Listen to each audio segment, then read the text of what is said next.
first time I felt like the other. On the other hand, I had to learn the language, and I had to I was that kid at school where you're like, okay, I don't know what the kid is wearing. There's some weird English language on his t-shirt. So certainly I was looked at it a little differently. And I think so that's kind of like the first time where I feel like the other. I didn't have a term for it at that time. And then when I moved up to, San Gabriel Valley, that was a little bit more normalized in terms of growing up, within the sort of predominantly Asian American community. I went to school at UC Irvine. I studied econ. And towards the end of it, I actually fell in love with the music, hip-hop music at that time. And so in that era, it's kind of what I would call sort of golden era, like where you listen to Notorious B.I.G., Tupac, and so on. And to sort of scratch my itch, I was interning at Merrill Lynch at that time, because that's once again, for econ degree, it's a straight path. But I was also interning at that time, sort of the premier hip hop magazine called The Source magazine. That's so cool. And as you will probably imagine, there aren't too many people that look like me in the hip hop industry at that time. And I helped them build they had the Hip Hop Awards at that time that was basically being televised nationally.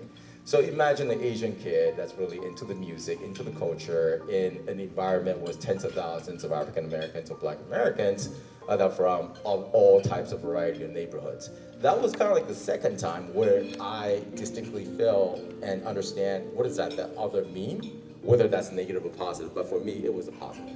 It was a way for me to understand, to learn who I am, and also understand the environment when it's different, like how do I react and what do I do at that point.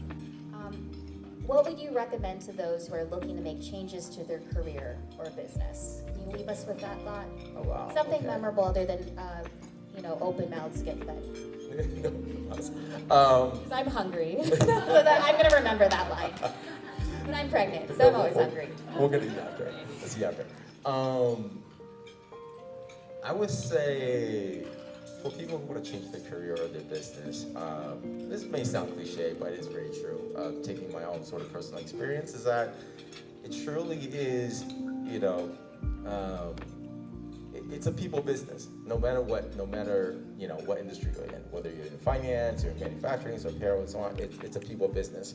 In order for somebody to change trajectory, depending on either early on, or mid, or later on, a lot of times, it's the best way is through the network and the people you know.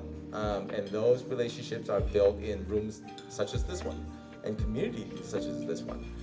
There are many times where, I've grown quite a bit of a sort of network and also great relationship within Asian American community.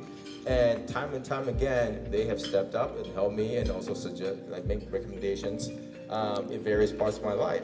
And I think because the bond over here that's being established, it's a little bit different than if you go to a conference that's more industry focused. There's a sense of we want to help each other. It's a community that's bigger than what you do. This is almost a place where you treasure and you value who you are, which is much more powerful than what you do. So that's what I would say.